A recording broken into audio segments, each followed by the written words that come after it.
ಪುಟ್ಟರಾಜ ಕವಿ ಗವಾಯಿಗಳನ್ನು ಅರಸಿಕೊಂಡು ಸಾಕಷ್ಟು ಪ್ರಶಸ್ತಿಗಳು ಬಂದವು. ಭಾರತ ಸರ್ಕಾರ ಕೊಡಮಾಡುವಂತಹ ಪದ್ಮಭೂಷಣ ಪ್ರಶಸ್ತಿ ಪುಟ್ಟರಾಜ ಕವಿ ಗವಾಯಿಗಳಿಗೆ ಸಂದಿದೆ. ಜೊತೆಗೆ ಕಾಳಿದಾಸ ಸಮ್ಮಾನ ಇರಬಹುದು, ನಾನಾ ಸಂಘ ಸಂಸ್ಥೆಗಳು, ನಾನಾ ವಿಶೇಷವಾದಂತಹ ಕಾರ್ಯನಿರ್ವಹಿಸುವಂತಹ ಭಾರತದ ಅನೇಕ ಸಂಸ್ಥೆಗಳು ಕೂಡ, ಜೊತೆಗೆ ವಿಶ್ವಸಂಸ್ಥೆಗಳು ಕೂಡ ಪುಟ್ಟರಾಜ ಕವಿ ಗವಾಯಿಗಳ ಒಂದು ಆ ದಿವ್ಯ ಚೇತನವನ್ನ, ಅವರ ಪ್ರತಿಭೆಯನ್ನ ನೋಡಿ ಗೌರವಿಸಿದ್ದು ಇದೆ. ಅನೇಕ ಪ್ರಶಸ್ತಿಗಳಿಗೆ ಪುಟ್ಟರಾಜ ಕವಿಗವಾಯಿಗಳು ಭಾಜನರಾದ್ರು. ಆ ಪ್ರಶಸ್ತಿಗಳಿಗೆ ಪುಟ್ಟರಾಜ ಕವಿಗವಾಯಿಗಳು ಕೀರ್ತಿಯನ್ನ ತಂದುಕೊಟ್ರು ಅಂದ್ರೆ ತಪ್ಪಾಗಲ್ಲ. ಆ ಎಲ್ಲ ಪ್ರಶಸ್ತಿಗಳನ್ನು ನೋಡೋಣ, ಅದನ್ನ ಆಸ್ವಾದನೆ ಮಾಡೋಣ. ಯಾವೆಲ್ಲ ಪ್ರಶಸ್ತಿಗಳು ಅವರಿಗೆ ಸಂದಿದೆ ತಿಳಿದುಕೊಳ್ಳೋಣ.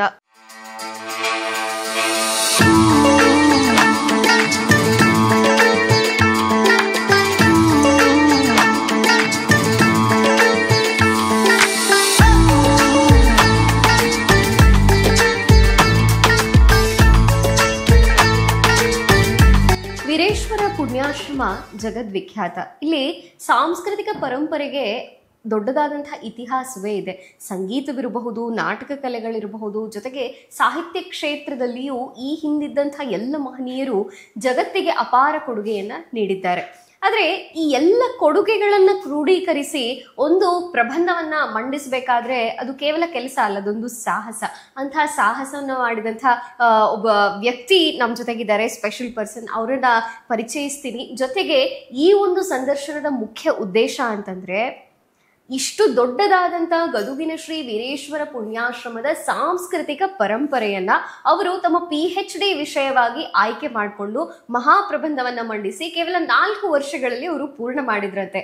ಆ ಕಥೆ ಏನು, ಆ ಇತಿಹಾಸ ಏನು, ಜೊತೆಗೆ ಆ ಸಂದರ್ಭದಲ್ಲಿ ಯಾವೆಲ್ಲ ವಿಶೇಷತೆಗಳು ಜರುಗ್ತು, ಯಾಕಂದ್ರೆ ಅಜ್ಜವರು ಅಂದ್ರೇನೆ ವಿಶೇಷ. ಆ ವಿಶೇಷತೆಗಳನ್ನ ಅವ್ರ ಬಾಯಿಂದನೇ ಕೇಳೋಣ. ನಾನು ಪರಿಚಯ ಮಾಡ್ತಾ ಇದ್ದೇನೆ ವಿದ್ಯಾದಾನ ಸಮಿತಿಯ ಪ್ರಸ್ತುತ BEd ಕಾಲೇಜ್ನ ಪ್ರಾಂಶುಪಾಲರಾದಂತಹ ಶ್ರೀಮತಿ ಗಂಗೂಬಾಯಿ ಪವಾರ್ ಅವರು. ಅವ್ರನ್ನ ಕಾರ್ಯಕ್ರಮಕ್ಕೆ ಸ್ವಾಗತಿಸೋಣ. ಮೇಡಮ್ ನಮಸ್ತೆ, ಕಾರ್ಯಕ್ರಮಕ್ಕೆ ಸ್ವಾಗತ. ನಮಸ್ತೆ, thank you so much madam. Yes madam, ಹೇಳಿ. ಪುಟ್ಟರಾಜ ಗವಾಯಿಗಳು ಅಂದ್ರೇನೆ ನಮ್ಗೊಂಥರ ರೋಮಾಂಚನ ಗದಗ್ನವ್ರಿಗೆ. ಅಂದ್ರೆ ನೀವು ಗದಗ್ನವರಾ? ಇಲ್ಲ ಮೇಡಮ್, ನಾ ಗದಗ್ನಾಗಲ್ರಿ. ನಾನು ಧಾರವಾಡ ಜಿಲ್ಲೆಯ ಸಾಸುವಳ್ಳಿ ಗ್ರಾಮದ ಮಹಿಳೆ ನಾನು. ಓಕೆ, ಮೊದಲಿನ ಹೆಂಗೆ ಪುಟ್ಟರಾಜ ಗವಾಯಿಗಳು ಅಂದ್ರೆ ಮನೆಯಿಂದ ಪರಿಚಯನ, ಅಥವಾ ಗವಾಯಿಗಳನ್ನ ನೀವು ಎಂದಾದ್ರೂ ಭೇಟಿ ಮಾಡಿದ್ರ ಮೇಡಮ್? ಇಲ್ಲಿ ಗದಗ್ ಬಂದ ನಂತರ ಸಾಸುವಳ್ಳಿ ಒಳಗೆ ಇದ್ದಾಗ ನಂಗೇನು ಅವ್ರು ಭೇಟಿ ಆಗಿರ್ಲಿಲ್ರಿ. ಆಶ್ರಮದ ಬಗ್ಗೆನೂ ನನಗೆ ಅಷ್ಟೊಂದು ನಾಲೆಜ್ ಇರಲಿಲ್ಲ. ಯಾವಾಗ ನಾನು 2003-4 ನಾನು ಇಲ್ಲಿ ಬಂದೆ, ಅವಾಗಿದ್ದ ನಾವು ಆಶ್ರಮಕ್ಕೆ ಅವಾಗ ಬರ್ತಾ ಇದ್ದೆ. ಅವಾಗ ಬಂದಾಗ ನನಗೇನಂತಾರೆ, ಪುಟ್ಟರಾಜಗಳು ದೂರಿಂದ ನೋಡಿರ್ತಕ್ಕಂಥದ್ದು, ಆದ್ರೆ ಅವ್ರಿಗೆ ಹತ್ತಿರಿಂದ ಹೋಗಿ ಭೇಟಿ ಆಗೋದು, ಮಾತನಾಡ್ತಕ್ಕಂಥದ್ದು ಯಾವುದು ಆಗಿರ್ಲಿಲ್ಲ.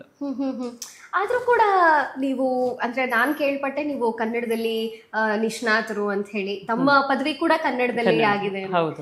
ಕನ್ನಡದಕ್ಕೂ ಇಲ್ಲಿ ಮುಂದೆ PhD ಮಾಡ್ಬೇಕು ಅಂದಾಗ ಇದೇ ಸಬ್ಜೆಕ್ಟ್ ಆಯ್ಕೆ ಮಾಡ್ಕೋಬೇಕು ಅಂತ ನಿಮ್ಗೆ ಯಾಕೆ ಅನಿಸ್ತು? ಅಂದ್ರೆ ನನ್ಗೆ ಈ ವಿಷಯ ಸಿಗೋದಕ್ಕೆ ಕಾರಣ ಅಂತಂದ್ರೆ, ಒಂದು ನಾನು ಯಾವಾಗ ಏನಾದ್ರೂ ಬೇಜಾರಾದಾಗ ಅಥವಾ ಸಂತೋಷ ಆದಾಗ ಅಥವಾ ದುಃಖ ಆದಾಗ ನಾನು ಅವಾಗ ಆಶ್ರಮಕ್ಕೆ ಬಂದು ಕೊಡ್ತಾ ಇರೋದು ಏನೋ ಒಂದು ಇಂಟರ್ನಲಿ ಕನೆಕ್ಟ್ ಇರ್ಬೋದು ಅಂತ ನಂದು ಒಂದು ಅಭಿಪ್ರಾಯ.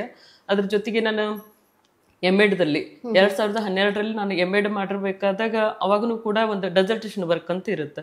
ಅಲ್ಲಿ ಏನಾಯ್ತಂತಂದ್ರೆ, ಪುಟ್ಟರಾಜ ಗವಾಯಿಗಳ ಆಶ್ರಮದ ಒಂದು ಅಂಧ ವಿದ್ಯಾರ್ಥಿಗೆ ಒಂದು ಅಧ್ಯಯನ ಅಂತಂದು ನಾನು ತೆಗೆದುಕೊಂಡಿದ್ದೆ. ಅವಾಗ ಅಧ್ಯಯನ ಮಾಡ್ತಿರ್ಬೇಕಾದಾಗ ಏನೋ ಒಂದು ರೋಮಾಂಚನ ಅನಿಸ್ತು. ಅಂಧ ವಿದ್ಯಾರ್ಥಿಗಳಿಗೆ ಇಷ್ಟೆಲ್ಲ ಒಂದು ಸಾರ್ಥಕ ಬದುಕನ್ನು ಕಟ್ಟಿಕೊಟ್ಟಿರ್ತಕ್ಕಂಥ ಒಂದು ಆಶ್ರಮ ಅಂತಂದು ನನಗೆ ಅವಾಗ ಒಂದು ಅಟ್ಯಾಚ್ಮೆಂಟ್ ಬಂತು. ಆಮೇಲೆ ನನಗೆ ಇದೇನೋ ಚಲೋ ಅಂತಂದು ಅನಿಸ್ತು. 2017-18ರಲ್ಲಿ ನನಗೆ ಇದು PhD ಮಾಡಲಿಕ್ಕೆ ಈ ವಿಷಯವನ್ನು ನಾನು ಆಯ್ಕೆ ಮಾಡಿಕೊಂಡೆ. ಅದಕ್ಕೆ ಕಾರಣ, ಪ್ರೇರಣೆ ಅದು ಏನೋ ಗೊತ್ತಿಲ್ಲ. ಈ ಪುಟ್ಟರಾಜ ಗವಾಯಿಗಳ ಆಶ್ರಮಕ್ಕೆ ಇಲ್ಲಿದ್ದಿರ್ತಕ್ಕಂಥ ಸಾಕಷ್ಟು ಗದಗ್ನೊಳಗಿದ್ದಿರ್ತಕ್ಕಂಥ ಮಹನೀಯರಿಗಿನ ಇದು ಸಿಕ್ಕಿಲ್ಲ. ಆದ್ರೆ ನನಗೊಂದು ಸಿಕ್ಕೈತೆ ಅಂದ್ರೆ ಇದೊಂದು ಪವಾಡ ಅಂತಂದ್ರೆ ಹೇಳ್ಬೋದು ಅಲ್ವಾ? ನೀವು ಅಜ್ಜೋರ್ ಗದಿಗೆ ಬಂದು ನಿಮ್ಮ ಸುಖ ದುಃಖಗಳನ್ನ ಹೇಳ್ಕೊತಿದ್ರೆ ಆಶೀರ್ವಾದ ಆಗಿದೆ ಇದೇ ಹೇಳ್ಕೊತಿದ್ರಿ. ನಾನು ಯಾವಾಗ್ಲೂ ಅವಾಗ ಬರ್ತಿದ್ದೆ. ನಾನು ಸ್ವಲ್ಪ ಮಾತನಾಡ್ತಕ್ಕಂಥದ್ದು, ಜನರ ಜೊತೆಗೆ ಬೆರೆಯೋದು ನನ್ನ ಸ್ವಭಾವ ಸ್ವಲ್ಪ ಕಡಿಮೆ. ಇಲ್ಲಿ ಆಶ್ರಮಕ್ಕೆ ಬಂದಾಗ ನಂದು ಏನೇ ಇದ್ರು ಮಾತುಕತೆ ಅಜ್ಜಾರ ಜೊತೆಗೆ ಇರ್ತಿತ್ತು. ಅಂದ್ರೆ ಮನಸ್ಸಿನೊಳಗೆ ಇದ್ಕೊಂಡಿದ್ದು ನಾನೇನ್ ಅನ್ಕೋತಿದ್ದೆ ಅದೆಲ್ಲವೂ ಸಹಿತ ಈಡೇರಿದ್ದೈತಿ. ಇದು ವಿಷಯ ಸಿಕ್ಕಿದ್ದನ ನನಗೊಂದು ಪವಾಡ ಅಂತಂದು ಹೇಳ್ಬೋದು. ಅದು ಇಷ್ಟು ದೊಡ್ಡದಾದಂತಹ ಸಬ್ಜೆಕ್ಟ್ ಇದೆ. ಯಾಕಂದ್ರೆ ಸಾಂಸ್ಕೃತಿಕ ಪರಂಪರೆ ಅಂದ್ರೆ ಆಶ್ರಮಕ್ಕೆ ದೊಡ್ಡದಾದಂತಹ ಇತಿಹಾಸ ಇದೆ, ಸಾಂಸ್ಕೃತಿಕ ಪರಂಪರೆಯೂ ಇದೆ. ಕೇವಲ 4 ವರ್ಷದಲ್ಲಿ ನೀವು ಕಂಪ್ಲೀಟ್ ಮಾಡಿದ್ರಿ ಅಂತ ಅಂದ್ರೆ ಅದು ದೊಡ್ಡ ವಿಷಯ ಹೌದ್ರಿ. ಆದ್ರೆ ಅದನ್ನೆಲ್ಲ 4 ವರ್ಷದೊಳಗ ಮಾಡಿಸೋದು ಒಂದು ಪ್ರಯತ್ನ ಏನೈತಲ್ಲ, ಇದು ಪುಟ್ರಾಜಗಳ ಒಂದು ಆಶೀರ್ವಾದ ಅಂತಂದ್ರೆ ಹೇಳ್ಬೋದು. ಪುಟ್ರಾಜ ಗವಾಯಿಗಳು ಯಾವ ರೀತಿಯಾಗಿದ್ರು, ಪಂಚಾಕ್ಷರಿ ಗವಾಯಿಗಳು, ಹಾನಗಲ್ ಕುಮಾರಸ್ವಾಮಿಗಳು, ಇವರೆಲ್ಲರೂ ಒಂದು ಆಶೀರ್ವಾದ ಆಗಿರ್ಬೋದು, ಒಂದು ಮಾರ್ಗದರ್ಶನದ ಅಡಿಯೊಳಗೆ ಈ ವೀರೇಶ್ವರ ಉಪನ್ಯಾಶ್ರಮ ನಡೀತಾ ಇದೆ. ಇಲ್ಲಿ ಕಲ್ತಿರ್ತಕ್ಕಂಥ ಎಲ್ಲ ವಿದ್ಯಾರ್ಥಿಗಳನ್ನು ಸಹಿತ ನಾನು ಯಾರ್ಯಾರು ಸಂದರ್ಶನವನ್ನ ಮಾಡ್ಲಿಕ್ಕೆ ಹೋಗ್ತಿದ್ದೆ, ಅವರು ಒಂದು ಸಹಕಾರ, ಒಂದು ಆಶೀರ್ವಾದಲಿದ್ದ ನಂದು ವಿಷಯವನ್ನ ಬೇಗನೆ ಮುಗಿಸೋದಕ್ಕೆ ಸಾಧ್ಯತೆ ಆಯ್ತು ಅಂತ ಹೇಳ್ಬೋದು ನಾವು. ಎಲ್ರು ಒಂದು ಸಹಕಾರ. ಹೌದೌದು. ಆಮೇಲೆ ಇದಕ್ಕೆ ಮೂಲ ಕಾರಣ, ಪ್ರೇರಣೆ ಅಂತಂದ್ರೆ ನನ್ನ ಗುರುಗಳು ಪುಟ್ಟರಾಜ ಗವಾಯಿಗಳ ಬಗ್ಗೆ, ಪಂಡಿತ್ ಪುಟ್ಟರಾಜ ಗವಾಯಿಗಳ ಜೀವನ ಮತ್ತು ಸಾಹಿತ್ಯ ಎಂಬ PhD ಪದವಿಯನ್ನ ಮಂಡನೆ ಮಾಡಿರ್ತಕ್ಕಂಥವ್ರು ಡಾಕ್ಟರ್ SN ವೆಂಕಟಾಪುರ ಗುರುಗಳು. ಅವರು ನನ್ಗೆ MA ಕನ್ನಡ ಉಪನ್ಯಾಸಕರವರು. ಅವರು ಒಂದು ಪ್ರೇರಣೆ ಮತ್ತು ಮಾರ್ಗದರ್ಶನ ಅದು ಕೂಡ ಇಲ್ಲಿ ಕಾರಣ ಆಗತ್ತಂತ ಹೇಳ್ಬೋದು. ಇಲ್ರಿ, ನನ್ನ ಗುರುಗಳು ಅವರು. ನನಗೆ ಮಾರ್ಗದರ್ಶಕರ ಅಂತಂದ್ರೆ ಡಾಕ್ಟರ್ RS ದಾನ್ ರೆಡ್ಡಿ ಅವರು. ಮತ್ತೆ ನೀವು PhD ಮಾಡಿದ್ದು ಯಾವ ಯೂನಿವರ್ಸಿಟಿಯಿಂದ ಮೇಡಮ್? ನಾನು PhD ಮಾಡಿದ್ದು ಹಂಪಿ ಯೂನಿವರ್ಸಿಟಿಯಿಂದ. Okay okay. ಒಂದು PhD ವಿಚಾರವನ್ನ, ಅದರಲ್ಲೂ ವೀರೇಶ್ವರ ಪುಣ್ಯಾಶ್ರಮದ ಬಗ್ಗೆ ಅಂತ ಆಯ್ಕೆ ಮಾಡ್ಕೊಂಡಾಗ ಅದನ್ನ ಯಾವೆಲ್ಲ ರೀತಿ ನೀವು ವಿಭಾಗ ಮಾಡ್ಕೊಂಡ್ರಿ? ಅದ್ರಲ್ಲಿ ಏನೆಲ್ಲ ಇದೆ ನಿಮ್ಮ PhD ವಿಚಾರದಲ್ಲಿ, ಏನೆಲ್ಲ ಇದೆ? ನಮ್ಮ PhD ವಿಷಯದಲ್ಲಿ ಇದು ಮೊದಲಿದ್ದು ಸಂಗೀತ ಪರಂಪರೆ. ಪುಟ್ಟರಾಜ ಗವಾಯಿಗಳ ಒಂದು ಆಶ್ರಮ, ವೀರೇಶ್ವರ ಪುಣ್ಯಾಶ್ರಮ ಅಂದ ತಕ್ಷಣ ನಮಗೆ ನೆನಪಾಗೋದು ಅಂತಂದ್ರೆ ಸಂಗೀತ ಪರಂಪರೆ ಕುರಿತು ನಾನು ಇಲ್ಲಿ ಅಧ್ಯಯನ ಮಾಡಿರ್ತಕ್ಕಂಥದ್ದು. ಸಾಹಿತ್ಯ ಭಂಡಾರನು ಕೂಡ ಅಷ್ಟೇ ಆಳವಾಗಿರ್ತಕ್ಕಂಥ ವಿಷಯವನ್ನ ಹೊಂದಿರೋದು. ಪುಟ್ಟರಾಜ ಗವಾಯಿಗಳು ಸಾಹಿತ್ಯಿಕವಾಗಿ ಸಾಕಷ್ಟು ಸಾಧನೆಯನ್ನು ಮಾಡಿರ್ತಕ್ಕಂಥ ಸಾಹಿತ್ಯ ಕೃತಿಗಳು ಇಲ್ಲಿ ಹೊರಹೊಮ್ಮಿರ್ತಕ್ಕಂಥದ್ದು. ಸಾಹಿತ್ಯ ಪರಂಪರೆ, ಸಂಗೀತ ಪರಂಪರೆ, ವೃತ್ತಿರಂಗ ಪರಂಪರೆ, ಧಾರ್ಮಿಕ ಪರಂಪರೆ, ಈ ರೀತಿಯಾಗಿ ವಿಷಯಗಳನ್ನು ನಾನು ಇಲ್ಲಿ ವಿಂಗಡಣೆಯನ್ನ ಮಾಡ್ಕೊಂಡೆ. ಇದರಲ್ಲಿ ಅತಿ ದೊಡ್ಡದಾದಂತಹ ಸಬ್ಜೆಕ್ಟ್ ಅನ್ಸಿದ್ದು ಯಾವುದು ನಿಮಗೆ? ಸಂಗೀತ ಪರಂಪರೆ. ಸಂಗೀತ ಪರಂಪರೆಯಲ್ಲಿ ನಾವು ಇಲ್ಲಿ ಸಾಕಷ್ಟು ಸಾಧಕರನ್ನ ಕಾಣ್ತೀವಿ. ಆಮೇಲೆ ವಾದ್ಯಗಳನ್ನ ನುಡಿಸಿರ್ತಕ್ಕಂಥ, ವಿವಿಧ ವಾದ್ಯಗಳನ್ನು ನುಡಿಸಿರ್ತಕ್ಕಂಥ ವಾದ್ಯಕಾರರು, ಪುರಾಣಕಾರರು, ಪ್ರವಚನಕಾರರು, ಕೀರ್ತನಕಾರರು, ಈ ರೀತಿಯಾಗಿ ಹಲವಾರು ಸಾಧಕರನ್ನ ನಾನಿಲ್ಲಿ ಕಾಣೋದ್ರಿಂದ ಇದು ಸಂಗೀತ ಪರಂಪರೆ ಹೇಗಿದೆ ಅಂತಂದ್ರೆ, ಒಬ್ಬೊಬ್ಬ ಕಲಾವಿದರ ಬಗ್ಗೆನೇ ನಾವು PhD ಮಾಡ್ತಕ್ಕಂಥ ಅಷ್ಟು ಸಾಧನೆಯನ್ನ ಮಾಡಿರ್ತಕ್ಕಂಥ ಒಂದು ವಿಷಯ ಇಲ್ಲಿ ಇರೋದ್ರಿಂದ ತುಂಬಾ ವಿಸ್ತಾರವಾಗಿರ್ತಕ್ಕಂಥ ಒಂದು ಚಾಪ್ಟರ್ ಅಂತಂದ್ರೆ, ದೊಡ್ಡದಾಗಿರ್ತಕ್ಕಂಥ ಒಂದು ಚಾಪ್ಟರ್ ಅಂತಂದ್ರೆ ಸಂಗೀತ ಪರಂಪರೆ ಅಂತ. ಅವ್ರ ಎಲ್ಲರ ಸಂದರ್ಶನಗಳನ್ನ ನೀವು ಮಾಡ್ಕೊಂಡಿರಿ? ಹೌದೌದು. ಪ್ರಮುಖವಾಗಿರ್ತಕ್ಕಂಥ ಸಂಗೀತಗಾರರನ್ನ ನಾವು ಸಂದರ್ಶನ ಮಾಡಿದ್ವಿ. ಇನ್ನು ಕೆಲವಷ್ಟು ಸಾಧಕರು, ಜೀವಂತ ಇರ್ತಕ್ಕಂಥ ಕೆಲವಷ್ಟು ಸಾಧಕರನ್ನ ಬಹಳ ಜನ ಭೇಟಿಯಾದ್ರು.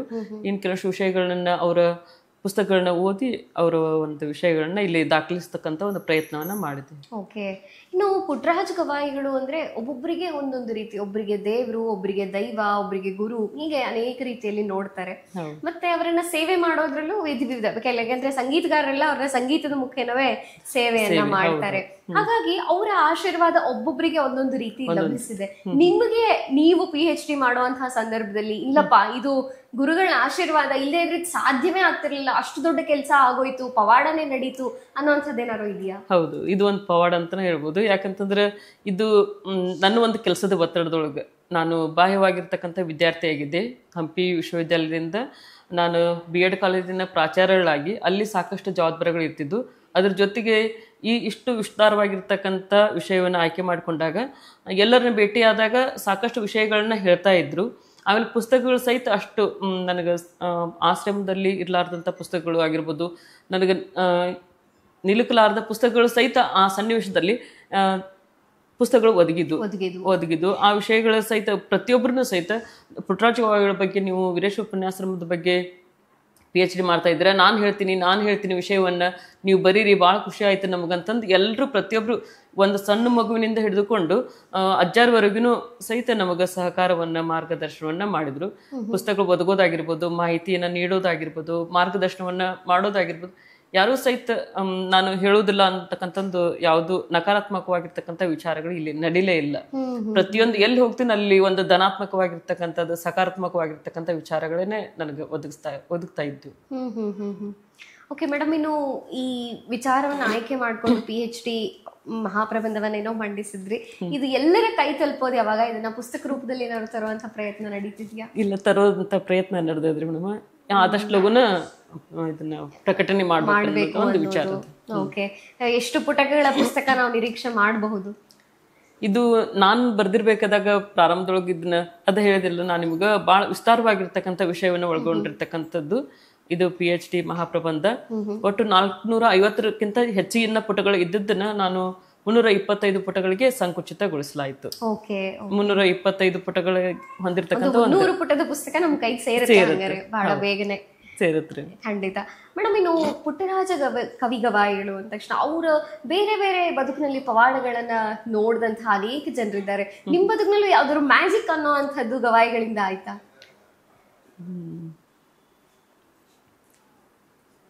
ಮ್ಯಾಜಿಕ್ ಅಂತಂದ್ರೆ ಇದು ವಿಷಯ ಸಿಕ್ಕಿದ್ದು ಒಂದು ಮ್ಯಾಜಿಕ್ ಅಂತಂದು ಹೇಳ್ಬೋದು. ಅತ್ಯಂತ ಕಡಿಮೆ ಅವಧಿಯೊಳಗನ ನನ್ನ ಕೆಲಸದ ಒತ್ತಡದಲ್ಲಿ ಇದನ್ನ ಅತ್ಯಂತ ಕಡಿಮೆ ಅವಧಿಯೊಳಗೆ ಇದನ್ನ ಮಾಡೋದು ಅಂತ ಆಗಿರ್ಬೋದು. ಆಮೇಲೆ ನಾನು ಪ್ರಬಂಧದ ಕೊನೆಗೆ ಇದನ್ನ ಯಾವ ರೀತಿ ನಾನು ನಿಭಾಯಿಸ್ಬೇಕು ಅಂತಕ್ಕಂಥ ಒಂದು ಯಕ್ಷ ಪ್ರಶ್ನೆ ಆಯ್ತು. ಇಷ್ಟು ದೊಡ್ಡ ವಿಷಯವನ್ನ ನಾನು ಹೆಂಗ್ ಮೊಟುಗೊಳಿಸ್ಬೇಕು ಅಂತಕ್ಕಂಥ ಒಂದು ಇದು ದೊಡ್ಡ ಸಮಸ್ಯೆ ಅಂತ ನನಗೆ ಅನಿಸಿತ್ತು. ಇದಕ್ಕೆ ಒಬ್ಬ ಗುರುಗಳನ್ನ ಕಳಿಸಿದ್ರು. ಅವ್ರು ಯಾರಪ್ಪ ಅಂತಂತಂದ್ರೆ ಪಂಡಿತ್ ರಾಜಗುರು ಗುರುಸ್ವಾಮಿ ಕಲಿಕೇರಿ ಅಜ್ಜಾರು. ಅವ್ರೇನಂತಂದ್ರೆ ನನಗ ಮಗಳ ಇಲ್ಲಿ ಕೂಡು ಅಂತಂದು ಹೇಳಿ ತಮ್ಮ ಹತ್ರ ಪ್ರತಿ ರಾತ್ರಿ ಅವ್ರಿಗೆ ವಯಸ್ಸು 80 ಮೇಲೆ ವಯಸ್ಸು ಈಗ. ಅವ್ರು ಪ್ರತಿದಿನ ನಾನು ಸಾಯಂಕಾಲ ನನ್ನ ಕಾಲೇಜ್ ಮುಗಿಸ್ಕೊಂಡು ಹೋದಾಗ ಅವ್ರ ಮಾರ್ಗದರ್ಶನವನ್ನ ಮಾಡ್ತಾ ಇದ್ರು. ಪ್ರತಿಯೊಂದು ಅಕ್ಷರ ಸಮೇತವಾಗಿ ಅವರು ನನಗೆ ಅದನ್ನ ಓದಿ ತಿದ್ದಿ ತೀಡಿ ಈ ರೀತಿಯಾಗಿ ಮಾಡೋಂತಕ್ಕಂಥ ಒಂದು ಮಾರ್ಗದರ್ಶನವನ್ನು, ಇದು ಒಂದು ದೊಡ್ಡ ಪವಾಡ. ಪುಟ್ಟರಾಜ ಗವಾಯಿಗಳು ಬಂದು ಹೇಳ್ಯಾರೇನು ಅನ್ನೋಂಥ ರೀತಿಯೊಳಗೆ ನನಗೆ ಭಾಸವಾಗ್ತಿತ್ತು. ಅವರ ಕಳಿಸ್ಯಾರಂತಂದು ನನಗೇನೋ ಅನಿಸ್ತಾ ಇತ್ತು ಅವಾಗ. ಈಗಲೂ ಕೂಡ ನೀವು ಆಶ್ರಮಕ್ಕೆ ಬರ್ತೀರಿ? ಬರ್ತೀನಿ ಅವಾಗ ಆಶ್ರಮಕ್ಕೆ ಬರ್ತೀನಿ. ಅವಾಗೂ ಸಹಿತ ಇಲ್ಲಿ ಇದ್ದಿರ್ತಕ್ಕಂಥ ವಿದ್ಯಾರ್ಥಿಗಳನ್ನ ಭೇಟಿ ಮಾಡೋದು, ಆಶ್ರಮಕ್ಕೆ ಬರೋದು ಮಾಡ್ತೀನಿ. ಮತ್ತೆ ಆಶ್ರಮದ ವತಿಯಿಂದ ಅಂದ್ರೆ ಮುಂದೆ ಈಗ ನೀವು ಹೇಗೆ ಮಹಾಪ್ರಬಂಧವನ್ನ ಮಂಡಿಸಿದ್ರಿ, ಪುಸ್ತಕವನ್ನ ತರೋ ಯೋಜನೆಯಲ್ಲಿದ್ದೀರಿ, ಹಾಗೆ ಮತ್ತೆ ಬೇರೆ ಯಾವ್ದಾದ್ರು ಯೋಜನೆಗಳಿದೆಯಾ ಆಶ್ರಮದ ಕುರಿತಾಗಿ ಇಂಥದ್ದು ಮಾಡ್ಬೇಕು ನನ್ನ ಲೈಫ್ ಅಲ್ಲಿ ಅನ್ನುವಂಥದ್ದು? ಇದೆ. ಅಂಧ ವಿದ್ಯಾರ್ಥಿಗಳ ಬಗ್ಗೆ ಒಂದು ಅಧ್ಯಯನ ಮಾಡ್ಬೇಕು. ಇಲ್ಲಿ ಇದ್ದಿರ್ತಕ್ಕಂಥ ಸಾಕಷ್ಟು ಸಾಧಕರು ಮರೆಮಾಚಿ ಕುಳಿತಿರ್ತಕ್ಕಂಥದನ್ನ ನಾವು ಕಾಣ್ತೀವಿ. ಸಾಕಷ್ಟು ಕಲಾವಿದರು ಎಲೆಮರೆ ಕಾಯಿಯಂತೆ ಸಾಕಷ್ಟು ಸಾಧನೆಯನ್ನು ಮಾಡಿರ್ತಕ್ಕಂಥ ಸಾಧಕರು, ವೃತ್ತಿ ರಂಗಭೂಮಿಯಲ್ಲಿ ಆಗಿರ್ಬೋದು, ಸಂಗೀತ ಕಲಾವಿದರು ಆಗಿರ್ಬೋದು, ಸಾಕಷ್ಟು ಸಾಧಕರಿದ್ದಾರೆ. ಅವ್ರ ಬಗ್ಗೆ ಒಬ್ಬೊಬ್ಬರ ಬಗ್ಗೆ ಅವರ ವ್ಯಕ್ತಿತ್ವ ಪರಿಚಯವನ್ನು ಮಾಡಬೇಕು ಅಂತಕ್ಕಂಥ ಒಂದು ಮಹದಾಸೆಯನ್ನ ನಾನು ಕೂಡ ಹೊಂದಿದ್ದೇನೆ. ಸಾಕಾಗತ್ತ ಸಮಯ? ಪ್ರಾಂಶುಪಾಲರು ಅಂತ ಬೇರೆ ಹೇಳ್ತೀವಿ. ಇಲ್ಲ, ಪ್ರಯತ್ನ ಮಾಡ್ತೀನಿ. ಮೊದ್ಲಿಕ್ಕಿಂತ ಈಗ ಒಂದು ಅನುಭವ ಅಭ್ಯಾಸ ಆಗಿರೋದ್ರಿಂದ ಮಾಡ್ಬೋದು ಅಂತಂದು ಮಾಡಿಸ್ಕೊಳ್ತಾರೆ ಅಂತಕ್ಕಂಥ ಒಂದು ಭರವಸೆ ಇದೆ. ಓಕೆ. ಇನ್ನು ಗದ್ದಿಗೆಗೆ ಅನೇಕ ರೀತಿಯ ಜನರು ಸೇವೆಯನ್ನ ಮಾಡ್ತಾರೆ, ಅದ್ರ ಬಗ್ಗೆ ಏನ್ ಹೇಳ್ತೀರಿ ನೀವು? ಗದ್ದಿಗೆ ಬಗ್ಗೆ ಪೂಜೆ ಪುನಸ್ಕಾರ ನಾವು ಯಾವುದೇ ಒಂದು ವಿಷಯದ ಬಗ್ಗೆ, ವ್ಯಕ್ತಿ ಬಗ್ಗೆ ಅಪಾರವಾದ ಒಂದು ನಂಬಿಕೆಯನ್ನ, ಆತ್ಮವಿಶ್ವಾಸವನ್ನು ಇಟ್ಕೊಂಡಾಗ ಒಂದು ಕನೆಕ್ಟ್ ಆಗುತ್ತೆ. ಆ ರೀತಿಯಾಗಿ ಇಲ್ಲಿ ಇದ್ದಿರ್ತಕ್ಕಂಥ ಭಕ್ತಾದಿಗಳು ಒಂದು ಅಜ್ಜಾರ ಜೊತೆಗೆ, ಅಜ್ಜಾರ ಬಗ್ಗೆ ಹೇಳ್ಬೇಕಂತಂದ್ರೆ, ಗದ್ದಿಗೆ ಬಗ್ಗೆ ಹೇಳ್ಬೇಕಂತಂದ್ರೆ ಇಲ್ಲಿ ಒಂದು ದೈವಿ ಶಕ್ತಿ, ಒಂದು ಶಕ್ತಿ ಇದೆ, ಪಾಸಿಟಿವ್ ಎನರ್ಜಿ ಇದೆ ಅಂತಂದು ಹೇಳ್ಬೋದು. ಅದು ಯಾವುದೇ ಒಂದು ವ್ಯಕ್ತಿ ತನ್ನ ಒಂದು ಆಸೆಯನ್ನ, ಒಂದು ದುಮಾನವನ್ನ ಅವ್ರ ಜೊತೆ ಗದ್ದಿಗೆ ಜೊತೆಗೆ ಅಜ್ಜಾರ ಜೊತೆಗೆ ಹಂಚಿಕೊಂಡಾಗ ಒಂದು ಏನೋ ಸಂತೃಪ್ತಿ, ಒಂದು ಮನೋಭಾವನೆ, ಅದನ್ನ ಪರಿಹಾರ ಮಾಡ್ತಿರ್ತಕ್ಕಂಥದ್ದು. ಸಾಕಷ್ಟು ಸಮಸ್ಯೆಗಳು ಪರಿಹಾರ ಆಗಿರೋದನ್ನ ನಾವಿಲ್ಲಿ ಕಾಣ್ತೀವಿ.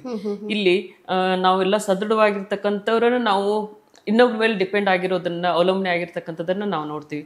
ಅದ್ರಲ್ಲಿ ಪುಟ್ಟರಾಜ ಗವಾಯಿಗಳ ಆಶ್ರಮದಲ್ಲಿ ಇದ್ದಿರ್ತಕ್ಕಂಥ ಅಂಧ ವಿದ್ಯಾರ್ಥಿಗಳು, ಸಾಕಷ್ಟು ಅಂಧ ವಿದ್ಯಾರ್ಥಿಗಳು ಭಿಕ್ಷೆಯನ್ನ ಬೇಡಲಾರ್ದನ ತಮ್ಮ ಜೀವನವನ್ನ, ಸ್ವಾವಲಂಬಿ ಜೀವನವನ್ನ ಸಾಧಿಸೋದಕ್ಕೆ ಸಾಧ್ಯತೆ ಆಗೈತಿ.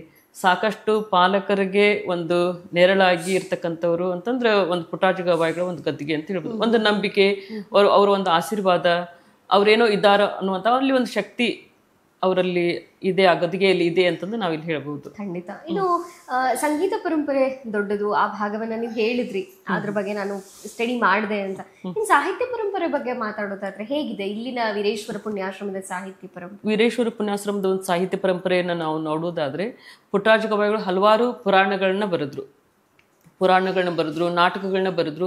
ಸ್ವತಃ ತಾವೇ ನಾಟಕಗಳನ್ನ ಬರೆದು ನಾಟಕವನ್ನು ಪ್ರದರ್ಶನ ಮಾಡ್ತಿರ್ತಕ್ಕಂಥದ್ದನ್ನ ನಾವು ಇಲ್ಲಿ ಸಾಹಿತ್ಯ ಪರಂಪರೆಯನ್ನ ನೋಡಿದ್ವಿ. ಆಮೇಲೆ ಇಲ್ಲಿ ಮಾಸಪತ್ರಿಕೆಗಳು ಕೂಡ ಪ್ರಕಟಣೆ ಆಗ್ತಿತ್ತು. ಇಲ್ಲಿ ಪಂಚಾಕ್ಷರ ಪ್ರಕಾಶ ಅಂತಕ್ಕಂಥದ್ದು ಪ್ರಕಟಣೆಯ ಕಾರ್ಯನೂ ಕೂಡ ಇಲ್ಲಿ ನಡೀತಾ ಇದೆ. ಆ ಮೂಲಕ ಸಾಹಿತ್ಯ ಪರಂಪರೆಯನ್ನ ಸಮೃದ್ಧವಾಗಿ ಬೆಳೆಸಿರೋದನ್ನ ನಾವು ಇಲ್ಲಿ ಕಾಣಬಹುದು. ಅದ್ರ ಜೊತೆಗೆ ನಾಟಕವೂ ಕೂಡ, ಸಾಕಷ್ಟು ನಾಟಕಗಳನ್ನು ಕೂಡ ಪೂಜ್ಯರು, ಹೌದೌದು, ನಾಟಕಗಳ ಪ್ರದರ್ಶನವನ್ನು ಕೂಡ ಮಾಡ್ತಾ ಇದ್ರು. ನಾಟಕಗಳನ್ನ ಸ್ವತಃ ತಾವೇ ಬರೀತಾ ಇದ್ರು. ಪಂಚಾಕ್ಷರ ಗವಾಯಿಗಳು ಹಾಗೂ ಪುಟಾಜಿ ಗವಾಯಿಗಳು ವಾದ್ಯಗಳು ನುಡಿಸ್ತಾ ಇದ್ರು. ಸಾಕಷ್ಟು ಕಲಾವಿದರು ನಾವು ವೃತ್ತಿರಂಗ ಪರಂಪರೆಯಲ್ಲಿ ನಾವು ಕಾಣಬಹುದು. ಇನ್ನು ತಾವೇ ಬೋಧಕರು, ಉಪನ್ಯಾಸಕರಾಗಿರೋದ್ರಿಂದ ತಮ್ಮ ವಿದ್ಯಾರ್ಥಿಗಳಿಗೆ ಯಾವುದಾದ್ರೂ ಒಂದು ನಿಮ್ಮ ಬಿಡುವಿನ ಸಮಯದಲ್ಲಿ ಅದನ್ನ ಬೋಧನೆ ಮಾಡುವಂಥದ್ದು, ನಿಮ್ಮ ಪ್ರಬಂಧದ ಬಗ್ಗೆ, ಅದು ಪ್ರಬಂಧ ಅನ್ನೋಕ್ಕಿಂತ ಪುಟ್ಟರಾಜ ಕವಿಗವಾಯಿಗಳ ಬಗ್ಗೆ ಪ್ರತಿಯೊಬ್ಬರು ತಿಳ್ಕೊಳ್ಳೇಬೇಕು ಅನ್ನೋ ದೃಷ್ಟಿಯಿಂದ ನೀವೇನಾದ್ರು ವಿದ್ಯಾರ್ಥಿಗಳಿಗೆ ಹೇಳೋ ಅಂಥದ್ದೇನಾದ್ರು ಮಾಡ್ತಿರ್ತೀರಾ? ಮಾಡ್ತಿರ್ತೀವಿ, ಡೆಫಿನೆಟ್ ಆಗಿರಿ. ಏನಂತಂದ್ರೆ ನಮ್ಮ BEd ಪ್ರಶಿಕ್ಷಣಾರ್ಥಿಗಳಿಗೆ ನಾವೇನಂತಾರೆ ಪುಟ್ಟರಾಜ ಗವಾಯಿಗಳ ಒಂದು ಶಿಷ್ಯ ಪರಂಪರೆ, ಶಿಷ್ಯ ಪ್ರಶಿಷ್ಯರು ಅಂತಕ್ಕಂಥದ್ದನ್ನು ನಾವು ಇಲ್ಲಿ ಕಾಣ್ತೀವಿ ಆಶ್ರಮದಲ್ಲಿ.